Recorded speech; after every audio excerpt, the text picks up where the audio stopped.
party atmosphere. As the others traverse their rigid security.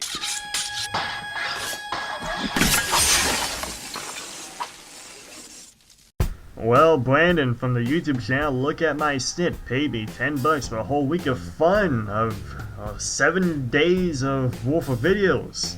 Any video he wanted, and the final video is today's X-Men 2 Clone Wars review for the Sega Genesis.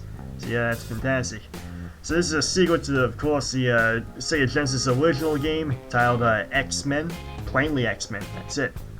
And for me, in my opinion, the first X-Men game's a little bit better, but both play somewhat differently. The first game had this little card mechanic where you can collect the X-Men trading cards of special X-Men characters that you can't play as, and some you can play as.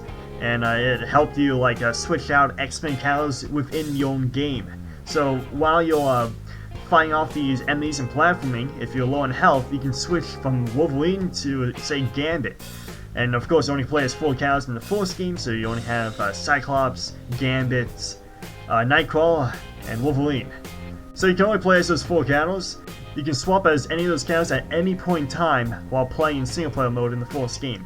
While in this sequel that I'm talking about today, that I'm going to review, that game you cannot swap out characters at any point in time. So it's a little tedious in that aspect, so if you're low in health, well, screw you, you can't do anything about it. You're low in health, you gotta look for health packs if you can.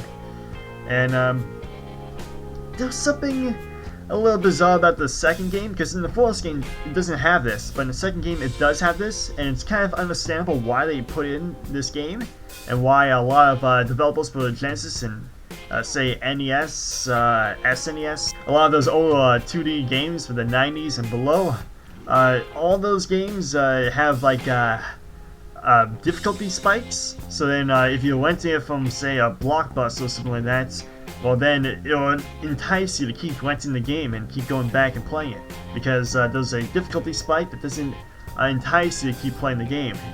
So you can either keep renting it, or you can eventually buy it because you want to complete the level. So yeah, there's a difficulty spike in this game that's very, very noticeable, because the first 2 levels are very, very easy. Anyone can beat it. Any nincompoop who knows how to play Genesis games can beat it. But I guarantee a kid who plays modern first-person shooters, who plays those, what is it called, Fortnite? Those kids who play Fortnite, they won't be able to beat this in the first 2 levels. They'll probably die in the first level. But yeah, this game has a difficulty spike in the 3rd level. And that level will be if the one with the jetpacks, and the people in the jetpacks have these machine guns shooting at you. There's mines spread everywhere, and there's thorns aiming down at you. So you gotta avoid all of that. It's like a bullet hell, but a platform. But so yeah, it's very, very difficult to get past that. But eventually, you may or may not be able to, get past it. You just gotta keep practicing. And for me, I couldn't get past it. When I was recording this gameplay footage, I decided not to cheat by using the password system, because there was a password system. I decided to play it regularly and see how it goes. And you know what? Yeah, it's pretty impossible to beat that one level. You just gotta keep practicing and figure out which character works best for you. For me, Psylocke is the best for platforming, but her special attack sucks. In X-Men 2 Clone Wars for Sega Genesis, her special move is to bio-kill people. So if you have an enemy in front of you who's a human, you can insta-kill them, even though it usually only takes 1 hit or 2 hits to kill a human in the game. So what's the point? There's no point of having a special ability. But other than that, her side attacks and her up air attacks, those are fantastic. Very well programmed. I love it. Graphics in this game is not as good as the first X-Men game, but visual appearance of Wolverine is a whole lot better in this game than in the first game. Because in the first game, he walked like a human. He wasn't all hunched over. He wasn't like, no, he was like a cosplayer just walking around saying, hey, look, I got a pretty cool Wolverine costume on. Look at me, I'm Wolverine. So yeah, that kind of sucked, but about the first game. But the first game has a lot better controls. And Nightcrawler plays a lot better in the first game, Gambit plays a whole lot better in the first game, and Cyclops played a whole lot better in the first game. You had more control with Cyclops' laser blasts, you had more control with Nightcrawler's teleporting ability, because in the sequel, which is the game we talked about now, you can only teleport a short distance either in front of you, or above you, or below you, or to the left of you. While in the first game, there was like a random aspect to it, where it just randomly flashes everywhere in the environment saying, "Oh, where do you want to go? Where do you want to go?" And you can just hit the special ability button once again, and you'll land in wherever the last place to go. It's like whammies, like no whammies, and stop. Boom. That's where you're gonna end up. So you have more length, and you can go anywhere in the area. You can even phase through buildings and stuff with the teleportation ability. While in the sequel, you cannot phase through buildings when you teleport. So it's a little broken in that aspect, but it's better. It's much better in the first game, in my opinion. And you can also kill people with the teleporting ability in both games. So yeah, there's very fluent animation in the first game. The animation is not as fluent in the second game. But let's talk about the actual gameplay. So just like the first game, it's all about platforming, hack and slashing. So if you like hack and slash platforming, or just, well, it's not like hack and slash, but more like just hit this enemy type and move on. Get to the end and then fight a final boss. The only boss I was able to get to in my recording session was the Sentinel, and the Sentinel is pretty easy to beat. You just got to shoot the inner mechanism of his mind. With I believe Cyclops is the best one to use. You just gotta keep zapping the device, and every time you zap the device, one bit of the device breaks off, and then electric bolt of electricity can zap you at any point in time. You just gotta keep avoiding it and keep zapping back at him. And eventually he'll die, and then you have the countdown where you gotta avoid the fires and get out as fast as possible. So for counter hostile, you got a few more counters in this game than the first game. Not only can play as Cyclops, Gambit, Wolverine, and Nightcrawler, you can also play as Psylocke, as I mentioned before. You can play as Beast, and you can, once you beat the whole entire game, you can play as Magneto, which is pretty cool.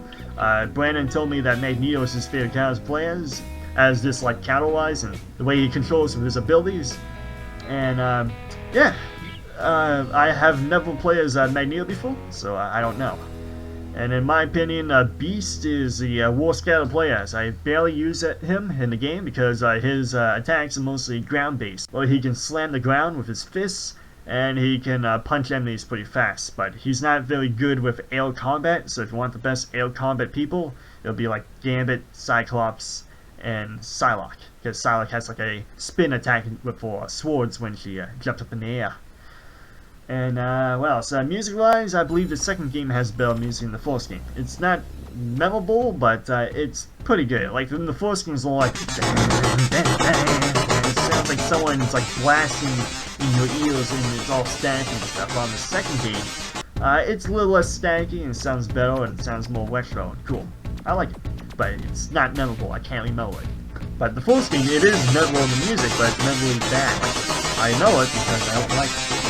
Yes? Well, so lasting appeal, both games are very, very strong lasting appeal. They're very addictive to play. I beat the first game, never beat the second game. Just to tell you how difficult the second game is, because there is a very, very strong difficulty spike in the third level of the game. And I guess that's understandable, because back in the day, a lot of the games would do that with rental games. So it was supposed to entice you to actually buy the game instead of just keep renting it, or you could just keep renting it instead of just, you know, playing it once by renting it and then never playing it again, you know? Because some people do that, well, they just beat the game one session by renting it and then never play a game again. So what else can I say? What else? I think that's about it. It's pretty good. Out of 10, I'll give this game for the 2D platforming genre games. I give this, I give it an 8 out of 10. It's very, very good, very addictive, it's very vibrant in colors and stuff. I still say the first game is better than this, and I'll give the first game 8 out of 10 as well. And the first game has like more strategy components to it, where you can use like cards and special abilities to attack enemies or get past enemies, such as Juggernaut. You can either attack him and possibly kill him, but it's pretty impossible to do that, or you can have him beat you almost to death, and once you got like the final bit of your health left, just avoid him and he'll run away. Cause he's like, okay, I'm done with you. You're low in health. You don't have to live long, and then you can just find a health pack easily and get back on your toes. And then there's also the third option, which is use Iceman. Has a special card ability, and he'll build a bridge that allow you to get out there without even interacting with Juggernaut.